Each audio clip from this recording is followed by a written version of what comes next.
uno de los actos de campaña que está realizando en la provincia de Buenos Aires, que un gobierno, por ejemplo Cambiemos, que ya promedia los 4 años de gobierno, no está en condiciones de echarle la culpa a quienes gobernaron anteriormente. ¿Coincide? Sí, sí, evidentemente. O sea, a ver, la gran discusión, creo que hay una parte del debate que está saldado.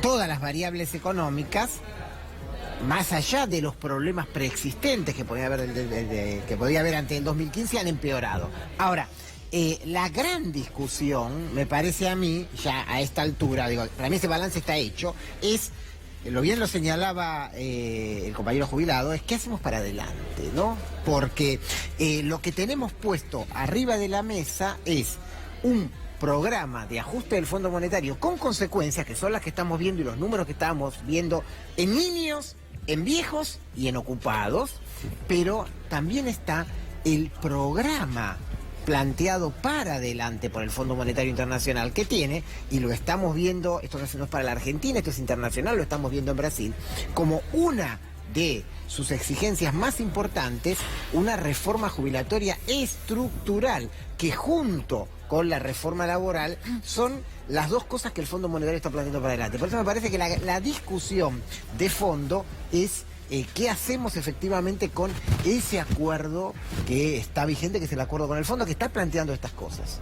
Centrándonos en lo que sucede en materia de empleo y salario, ¿no? Sí. Hay un dato que se conoce también, que bueno, un poco se hablaba recién, pero que tiene que ver con que 1 de cada 4 personas que tienen empleo, que trabaja, es pobre estereotipadamente, y a lo mejor erróneamente uno podría pensar que es pobre quien no tiene empleo, pero en Argentina también es pobre, y es pobre quien tiene empleo, 1 de cada 4. Entonces, digo, en momentos donde ya se ha convocado el Consejo del Salario, donde hay que prever o determinar cuál va a ser el salario mínimo vital y móvil, que es muy útil para también tener una idea para quienes no tienen salario registrado y poder guiarse, bueno, ¿cuál sería ese número? ¿En cuál habría que pensar? El gobierno dice que va a aumentar el salario mínimo ahora en la reunión del Consejo, que es dentro de 15 días, creo, ¿no? Ahora, tenemos que ver un hecho. Primero, el propio deterioro del salario mínimo, que aún con el aumento que planteó un 20% que plantea el gobierno, no alcanza a cubrir el deterioro anterior, pero también tenemos que discutir qué es efectivamente ese salario mínimo, ¿no? ¿Por qué? Porque nosotros tenemos un porcentaje de arriba del 30% de la clase trabajadora en negro. Tenemos 1/3 de la clase trabajadora terciarizada, o sea, tenemos sectores muy importantes que cobran efectivamente ese salario mínimo. Entonces, señalábamos recién, veíamos el número, 30.000 pesos es el costo de la canasta familiar sin alquiler, o sea, en la ciudad de Buenos Aires, contando alquiler, porque un porcentaje muy alto de la ciudad alquila, estamos en 40.000 pesos.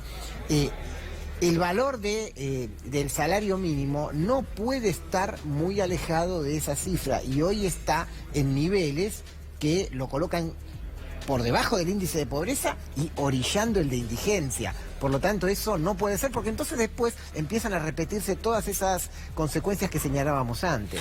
Yo pensaba con esta idea de mirar hacia adelante, porque mucha alternativa no tenemos, estamos en un periodo de elecciones y se decide por una continuidad o por un cambio. Pensando en la hipótesis del cambio, había cuenta que estamos analizando una actualidad muy dramática en términos económicos. ¿Puede tener un costado amable este escenario, como planteándolo como el piso, digamos, un piso más bajo desde el cual se puede generar, por ejemplo, un acuerdo económico y social que sea más sencillo de llevar adelante? A ver, estoy tratando de imaginar un escenario, ¿no?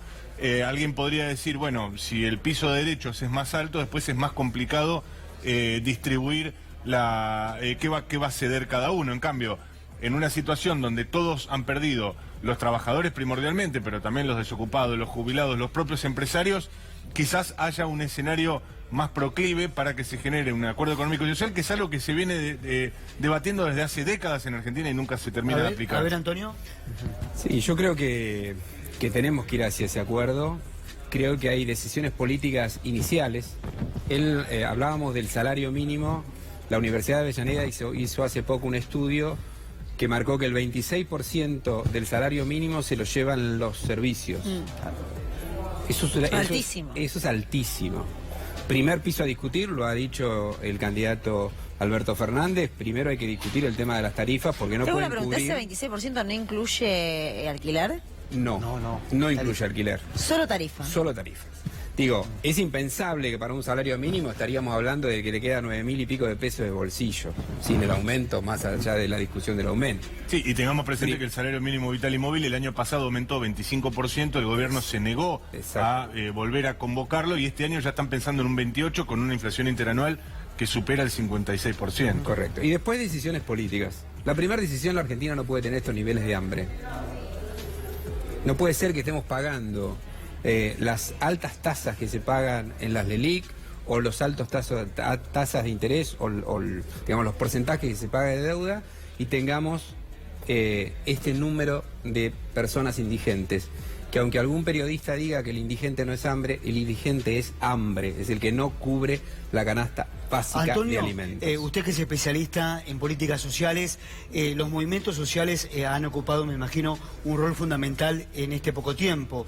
Los comedores comunitarios, comedores que tenían otro rol hasta hace algunos años y tuvieron que volver a encender las hornallas, por llamarlo de alguna manera, a cocinar alimentos para los niños del barrio, ¿no? Sí, yo creo que hay una experiencia previa, que es el 2001-2002, 2000-2001-2002, que hizo que los estados municipales, y esto lo ha dicho también Alberto Fernández, los estados municipales y los movimientos sociales son los que han paliado de alguna manera, han contenido esta enorme crisis. Si no, la Argentina creo que hubiese tenido el mismo destino. ¿Usted dice en el similar 2001? que el 2001, exactamente. El 2001, de alguna manera, trazó un camino. Lo que digo es, esa experiencia del 2001, hoy la salieron a contener los estados locales. En el caso de la provincia de Buenos Aires, la provincia de Buenos Aires fue absolutamente ausente y la contienen los movimientos sociales que, como vos decís, yo diría, agregaría también los docentes, más allá del mísero 27 pesos que da la gobernadora para comer, también los docentes han hecho un esfuerzo sobrehumano para contener y paliar, en parte, esta situación compleja que tenemos en la Argentina de hoy. Como economista, te quiero hacer una pregunta que me parece interesante también porque se habló mucho.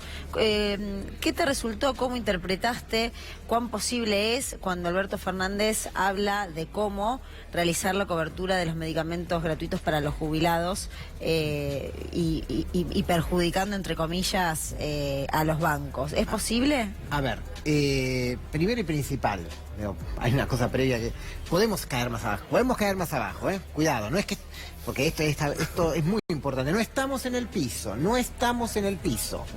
vamos a 3 años con 150.000 millones de dólares de vencimiento de deuda y un acuerdo vigente con el fondo. Obviamente que las tasas de la LELIC son obscenas.